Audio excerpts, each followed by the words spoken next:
Kasabay ng pagpanaw ng isa sa miyembro ng bandang Aegis na si Mercy ay may mga naglabasan ding balita na di umano'y dahilan kung bakit nagkaroon ng sakit si Mercy.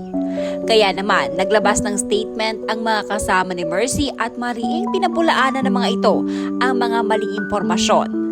Panawagan nila ay huwag umanong paniwalaan ng publiko ang mga kumakalat na maling impormasyon tungkol sa kanilang pumanaw na miyembro. Wala umanong katotohanan na may bisyo si Mercy. Paglilinaw pa ng mga ito ay wala umanong inilalabas din na kahit anong statement ang kapatid ni Mercy na si Juliet. Pakiusap mula sa Aegis. Kami po ay taos-pusong nananawagan sa lahat na huwag po sanang paniwalaan ang mga kumakalat na maling impormasyon tungkol kay Mercy. Hindi po siya gumagamit ng anumang bisyo at siya ay hindi naninigarilyo o umiinom.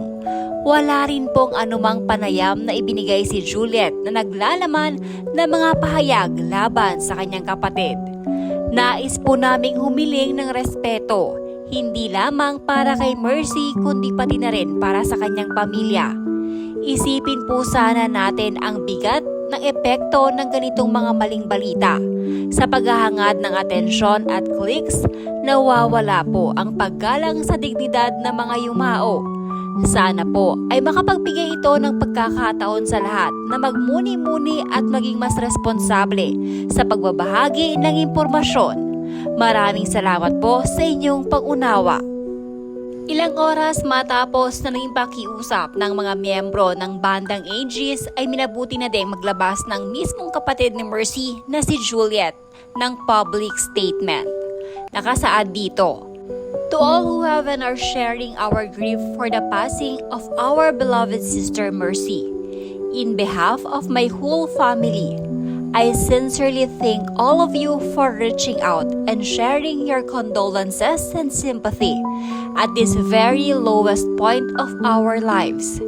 Your kind words have been a beacon of light in the darkness, providing us strength during this most difficult time, and no amount of words could rightfully express our gratitude. May I humbly ask then that people refrain from tailoring stories about my sister Mercy, quoting me of statements I never made, and may we be allowed privacy while we draw in all that has happened to my sister.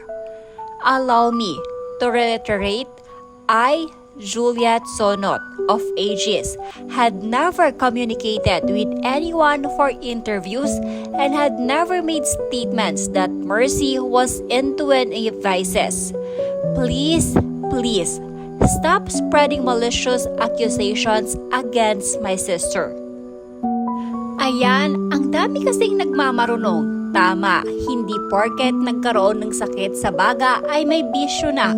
At hindi rin porke nasa banda ay may bisyo na.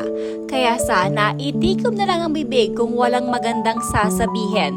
Condolence for the families and friends.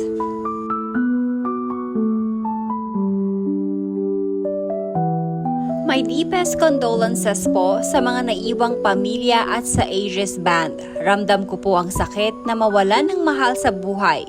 May your soul rest in peace, Mercy Sunot. Though you are gone, but your memories will remain in our hearts. The strong current of your voice is the living legacy to everyone loving you. Farewell, Mercy. Respeto naman sana sa idol natin. Mabait po si Ma'am Mercy. Huwag naman kayo maninira. Isipin niyo ang sakit na dinadala ng pamilya sa pagkawala ni Ma'am Mercy Sunot. Mga tao judgmental kasi, walang alam sabihin, magputitikom na lang ang bibig, lahat tayo dadaan sa kahirapan ng buhay. Dadanas ng sakit dahil hindi tayo immortal, mayaman o mahirap man. Dapat isaisip ng tao na ang buhay natin ay may hangganan. My deepest sympathy to the family. Hindi po lahat ng nagkalang cancer naninigarilyo, FY po. Ang pag-inom hindi po yan makakos ng lung cancer. You know, may mga ibang dahilan kung bakit magkaroon ng sakit na ganyan. Rest in peace po, Ma'am Mercy. Sana po ibigay natin ang mga salitang rest in peace sa yumaong singer. Huwag na po nyo siraan at gawa ng kwento. Malaki po ang naiambag nila sa industriya ng musika sa ating Pinas. Sana po maging maingat tayo sa bawat komento natin. Rest in paradise, my legendary idol. No more painful na. Sayang na sayang talaga. I really admire your wonderful voice and your sexy body. You're gone but not forgotten.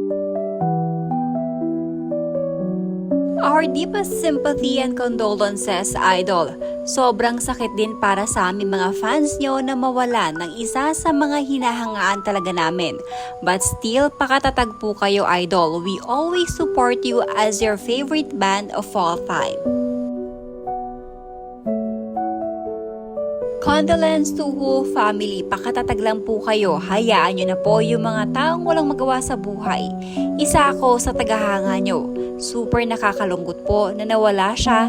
Di ko ma-imagine wala ng boses ni Mercy ng Aegis Band. Pero I know magagaling kayong lahat, kaya laban lang po.